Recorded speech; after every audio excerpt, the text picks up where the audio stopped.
So in this video we will look at how to play at a blues guitar jam, even if you have never done this before, and how to prepare yourself for your very first blues guitar jam. So it's really cool to play with other people, of course, and it's one of the aspects why we became musicians or guitarists in the first place, isn't it? So it's really cool to be able to do this, but a lot of people are afraid to take the first step. And of course, we need to first look at the exact concepts that we need to really be able to do on the guitar and to know as a musician specifically.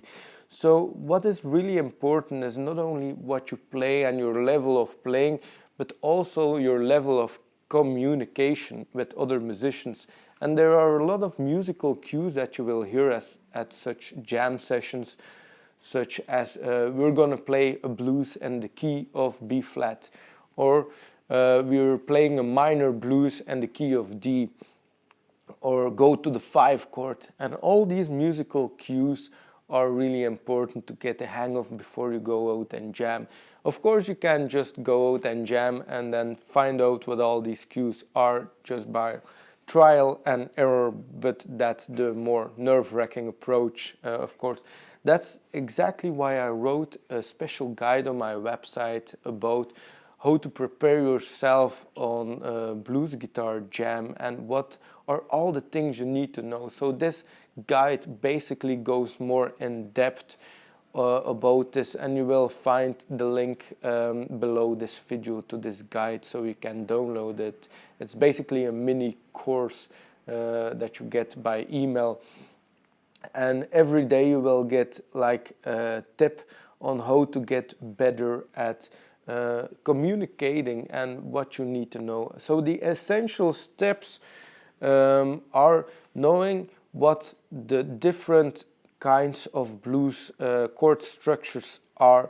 So we have 12-bar chord structures, and that's the most commonly used structure in the blues.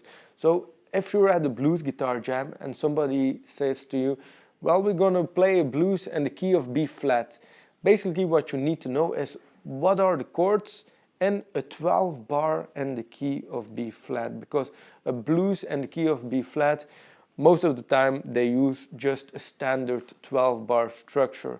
If there's something else that they assume you're going to play, then they need to, of course, say what chords you need to play. But if you're playing a 12-bar structure in the key of B flat, essentially we're playing B flat for 4 bars, then we're playing the 4 chord, which is basically the same chord but 4 tones higher.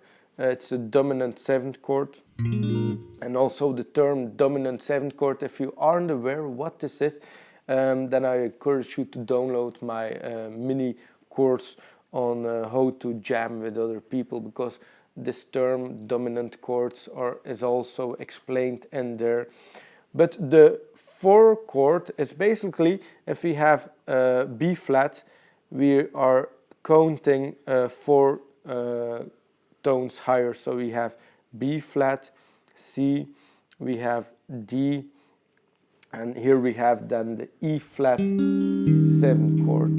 This is basically the 4 chord in the key of B flat. And then we also play the 5 chord, and when musicians say go to the 5 chord, we mean that we're just playing the 5 chord, and we can count out loud again. So we have B flat, C, D, E flat, F. So we have the F7 chord here. And then we need to follow the 12-bar structure. If you aren't aware yet of what this structure is, of course, download the guide so you can see how everything lines up and written out text and tablature.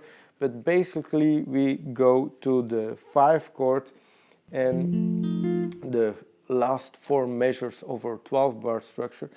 Then we go back to the 4 chord, and then we go to the 1 chord again. And oftentimes we go back to the 5 chord in the last measure. So when everything in this 12-bar structure lines up, then it sounds like this.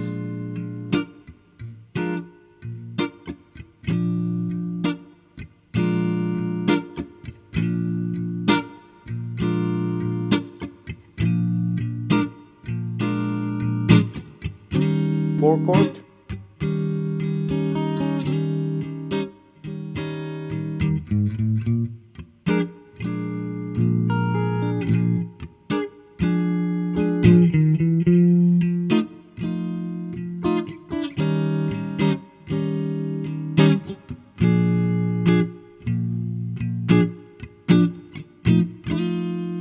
So at the last 4 measures you saw that I played 5 chords, back to the 4, to the 1 and to the 5.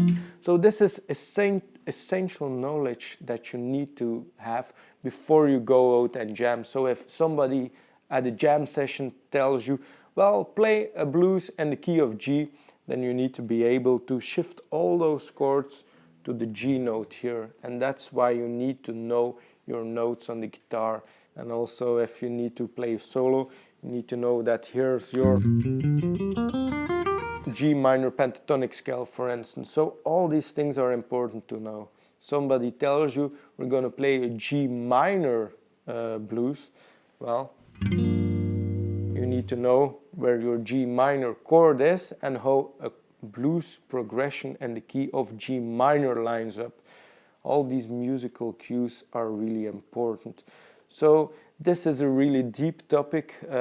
For this video I won't go into the depths of everything that's out there to know the blues and the dominant blues or the dominant 7 chords, or we have minor blues. All these things are in the guide, and it's better for you to study them in text. And if you have any comments, feedback or questions, if you've been through the course, I would encourage you to write me an email, or here on YouTube you can of course add a comment.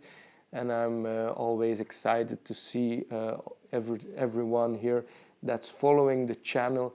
If you haven't subscribed yet to the channel, I would encourage you to do so. This is also really appreciated, and I wish you a great time going into the depths of how to jam with other people and how to prepare yourself for your very first blues jam.